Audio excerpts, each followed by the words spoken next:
Hey, what's up, Roxstars? We got a lot on the agenda today. I got two videos to do. I really think that I am going to separate this revenge and scandal video into two because it's just going to make this video be way too long.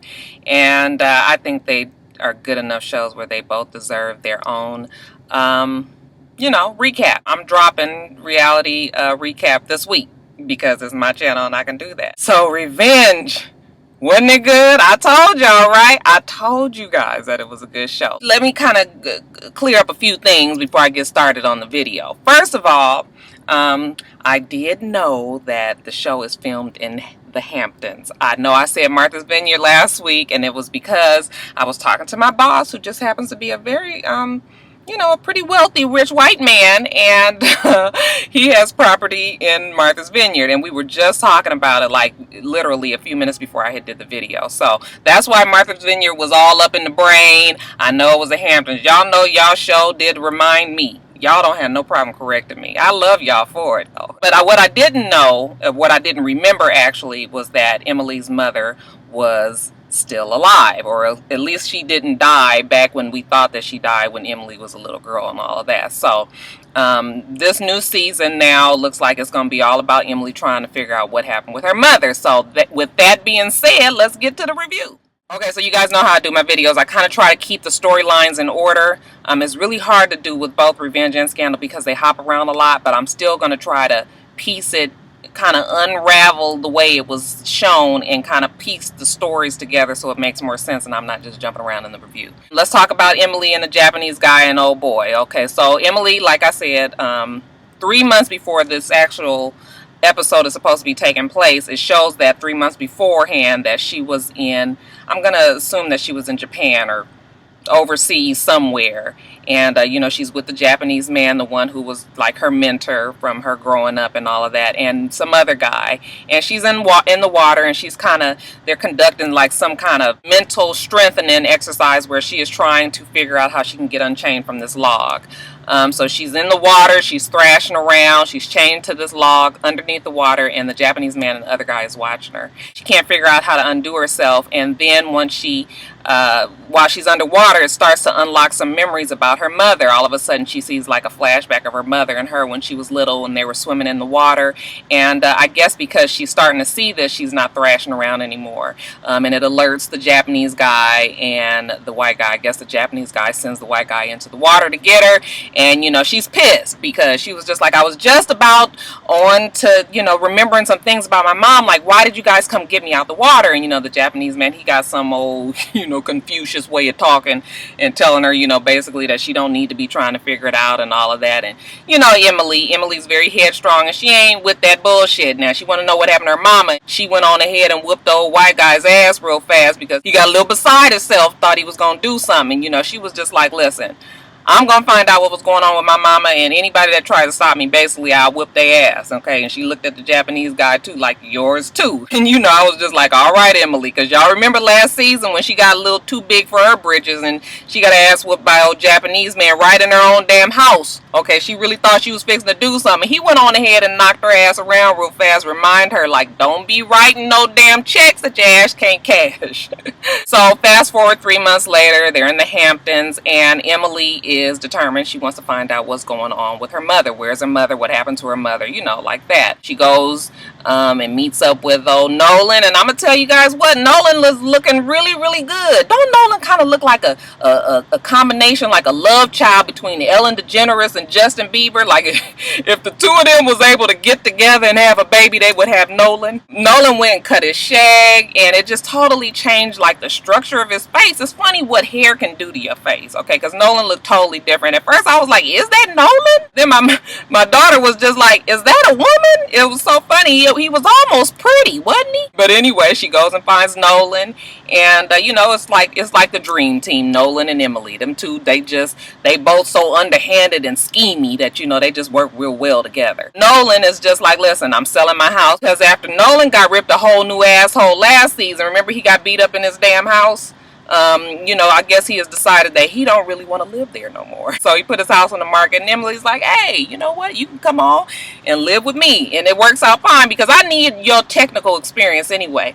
We got to figure out what's going on with my mama. They go to an old abandoned hospital. I don't even remember how they knew to go to this hospital, but I'm missing a part. But anyway, they end up at this old abandoned hospital that they believe that the mama had been staying in because, she supposedly was mentally ill. So they go to the hospital, while they're there, they're looking around. It's abandoned and everything, but it's very convenient that, while they're there, she goes to the room that the mama was in and she sees the straps that the mama had been strapped down in. She had a flashback that the mama had been restrained. While she's in there looking at, Nolan comes in the room and he finds some paperwork. Now, out of all the shit in the damn hospital, he finds some paperwork that somebody had visited her mother a few days before the dad was killed in jail. They come to the conclusion that it must have been Victoria that came to visit her, and now they want to know why exactly did Victoria go and visit her mother a few days before the dad was dead. They say something about them thinking that maybe Victoria went there to really have her declared crazy so that she could have David to herself, because you guys know that David, Emily's dad, and Victoria had an affair all them years ago. But I don't know if that made sense to me because she was already in a hospital and he was already in jail. So unless they thought that he was going to be able to get out of jail, why would she get her declared mentally ill or, permanently mentally crazy or whatever? Because, he was already in jail as far as Victoria was concerned. So that's the first question. What y'all think about that whole little thing there? Didn't make much sense to me.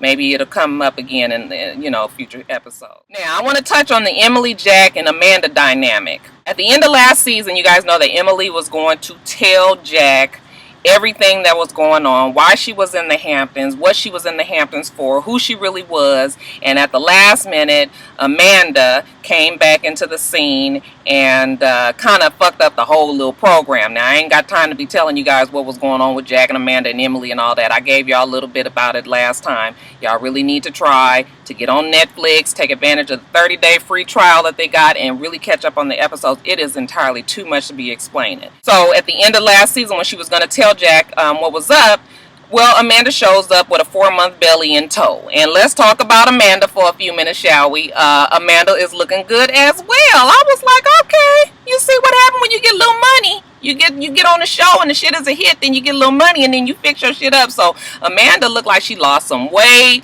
They got some makeup that matched. They put some fucking lip gloss on her face and got some fucking conditioner, okay, and put worked out that dry ass shit that she had last season. She looks really good this season. All right, Amanda was the only one that wasn't really put together. Her and Nolan, and you see they done upgraded them both. So she didn't ever tell Jack what happened because I guess she felt like it was not going to be the right time. And if you guys are like me, I'm just like, why you don't just tell this boy what is going on? For some reason, Emily really does protect both Jack and Amanda. I don't really know why she protects Amanda. Maybe because she just feels responsible for her. But she protects her. And of course we know she protects Jack because she loves him and is in love with him. But she just feels really obligated to Amanda, and it confuses me. I keep on wanting to think that she's keeping Amanda around for certain reasons, but then it never makes sense that she don't just kind of bump her off. Not that that's kind of how Emily works. Emily is not really a murderer per se. She just always sets up situations, but for whatever reason, she always gives Amanda a pass. So again, she's not really saying nothing, and it's annoying to me. She did put a little bug in Jack's ear and was just like, you sure that baby is yours? Because, like I said, Amanda was gone for some months and then she just shows up and all of a sudden she's pregnant. So, Jack is kind of wondering now, is that baby mine? Yeah, you were gone for a little while. I'm hoping that Jack is going to be smart enough to get in touch with old Maury and get that paternity worked out. Even Declan is trying to tell him, listen, you don't even love this girl. Are you sure this is what you want to do? It don't make no sense. Declan has got to be the smartest 18-year-old on the fucking island. Now, let me jump to Groucho Marx and Daniel. I don't know what the girl name is. Is it Ashley? I think that's her name. I have always called her Groucho Marx because she has some thick ass eyebrows that gets on my motherfucking nerves. I can't stand them. She's a beautiful girl enough, but I just wish we could just get a little bit of the old Indian threading right to the right here. I'm fixing to go get my eyebrows done right now. Y'all can't see it, but I got the for real unibrow in full effect. But anyway, let me get back to the show. To me, she Groucho. Okay, so Groucho and Daniel, you know, they are together now. And I don't like her on the show because, you know, I feel like she is a snake. And she is an opportunist, and you know, she is really trying to climb the ladder. Now, last season, she was Victoria Grace's assistant, and she also was Emily's best friend. But she was very jealous of Emily because she just kind of felt like Emily was able to automatically, you know, get in good with the Graysons and be accepted, and she always felt like she was just the help. It's always been in her, the top part of her interest is trying to get, you know, in good with the Graysons and really, you know, and not be the help anymore, but really be a part of the society of, you know, the community of the Graysons and all of the, you know, all the shit that they do, them being rich and, you know, pretty much owning all of the Hamptons. When she realized that Victoria was about to fall at the end of last season, that's when she aligned herself with Conrad, and now she's Conrad's assistant. Now, Conrad also sees her for what she is, but he's fine with that because Conrad is a snake too. So he's just like, you know, game recognized game, basically. I need you on my damn team. So that's how he ended up getting her to be his assistant. So that was an upgrade for old girl. Can't be mad, can't knock the hustle. And let me just side note another reason why I don't like old girl, because it's obvious that she is slipping a little bit of the cut on over to Conrad, because y'all saw in the episode when Conrad and Daniel are speaking, and he was just like, are you sure you can trust her? And he was like, well, at least I know she won't sleep with anybody else, she won't cheat on me like Emily did. And you know, Conrad is like, are you sure about that? And I was just like, nah, Daniel, you need to figure out what the hell is going on with you and old girl. Daniel don't love that girl. That Daniel's still so caught up in Emily. His whole thing can't even concentrate on nothing. You know, he ain't sure if he want to run this business no more. And, you know, Conrad is just trying to get him to come on and get with it. And I'm just waiting for Daniel to jump his ass back up in the bottle and be drunk all the time. Because you guys know that Daniel is a recovering alcoholic. He been on the wagon, but he hanging off, y'all. He holding on tough. He just can't get Emily out of his mind. But, you know, he got Groucho Marx every 15 minutes showing up behind him, rubbing his shoulder and shit. Oh, bitch, when you gone somewhere? Daniel is really, you know, he just kind of there right now. He ain't really good for nothing right now. But Conrad is still working on him. Now, because of all of this, Groucho is pretty much running the show around there. You know, now that Victoria Grayson is dead, supposedly, you know, she's in charge. You know, this is Daniel's woman. So now she's in charge of this big Memorial Day affair that they're about to have. You guys know that Victoria was like this big old philanthropologist of the city. Is that what the word that I'm trying to use? She was big on community service and all of that, and different fundraisers and all that. So they're having a memorial service for Victoria Grayson. She's there at the party and everything. Everybody's there from the Hamptons, the who's and the what's are all there. And who shows up but Emily? And it totally knocks old Groucho off her fucking game. She can't quite get it together, you know, because she wasn't expecting for Emily to be there. Daniel, you could tell, was clearly glad to see her, but he didn't expect to see her. But now that he saw her, he was taken aback. And they both kind of looking at her, you know, kind of like, oh, you guys know Emily. She is just so fucking smooth. And she was just like, hey, you know, I'm glad to be here. You guys look nice together, you know, all of that. Emily ain't got no hater because Emily is fucking focused, okay? She ain't got no time to be jealous of Daniel and Groucho Marx. Whatever the hell they do is fine with her. So they're at the party, and you know, everybody does their little speech. The daughter, Charlotte, she gets up there to say her speech about the mother and how, you know, how she wants to follow in certain footsteps and, you know, do this and do that. And right at the end of her little speech, all of a sudden the family psychologist comes up, or the family counselor, whoever he was, he comes up and he tells her that her drug test was positive and she got to go back to the place, I guess, to the rehab or whatever. And, you know, she's like, no, you can't take me. No, I'm not going. I've been clean, Daddy. You know I've been clean. Conrad is looking at her like, They try to take her off. She runs up to Emily, whispers something in her ear, and then they whisk her off. Okay, next thing you know, Emily is knocking on the door of Victoria Grayson in some cabin up in somewhere, who's some bumblefuck, nobody knows exactly where. I'm gonna need for you guys to get a little bit of foresight, okay? I was on my Twitter feed and everybody was shocked that Victoria Grayson was still alive, and I was just like, well, now, why is it that y'all thought that Victoria was dead?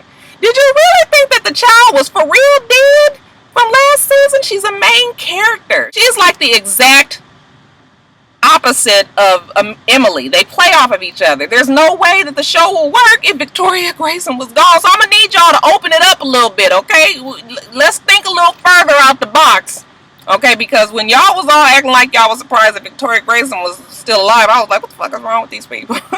Anyways, you know, Victoria Grayson is like, what are you doing here? And, you know, Emily is just like, oh, Charlotte told me that you were here. You know, I came out here because I just wanted to let you know that they're trying to set Charlotte up by saying that she has a drug problem. And then, you know, Victoria's like, yeah, because Conrad is trying to get, you know, he's trying to get conservatorship over her inheritance. Just a little back note on that. Conrad, the reason why it's so important that Conrad wants Daniel to take over this business is because Daniel is very easily manipulated, and he doesn't really have much of a backbone. The father of Conrad, who owns the business, does not like Conrad. They really look like they hate each other, and the father, because he hates Conrad, looks like the father is going to leave all of the inheritance to Daniel and Charlotte. Because he loves his grandkids, he just hates his son. If he can get Daniel to come on and get the fuck over Emily and all of his drama and just come on and run this company, and if he can get Charlotte declared, you know, that she's on drugs and get over control over her inheritance, then he's going to be all set. That's the gist of the backstory with why Conrad is trying to get Charlotte set up. Now, you guys also know that Charlotte is not really Conrad's daughter. You guys might not know that, but most of you know that Conrad is not Charlotte's father, that Charlotte is really David, who is Emily's father, the one who was killed. That is really her father. She's a love child between Victoria Grayson and David. And so this is also why Conrad kind of has it out for Charlotte. He doesn't really feel like that's his child, because it's not, and so now he kind of doesn't treat her the way he treats Daniel. He's a little bit more, you know, he's quite the asshole, basically. Getting back to Victoria, so, you know, Victoria's just like, I'm here, the government is hiding me away in this cabin because, you know, they need me to be gone out of the picture, and so that they can set up a, you know, set Conrad up, build a case against him so they can arrest him for the, you know, the plane going down and supposedly killing all these people that was on that plane. This is a new plane. This is the plane that crashed at the end of last season. I don't know if Emily really believed it. You never really know what Emily is thinking. You can just kind of see the way her expressions are, that she is just kind of turning it over in her head, but she takes it. She tells Victoria Grayson that she's so glad that she's alive, and I know she's glad she's alive because now she can find out what the fuck happened to her mama. That's the next question. Really, why is Victoria Grayson still in the cabin? Because I don't really think that the government is trying to set up anything. White hair man shows up because, you know, Nolan sets up some cameras in her place.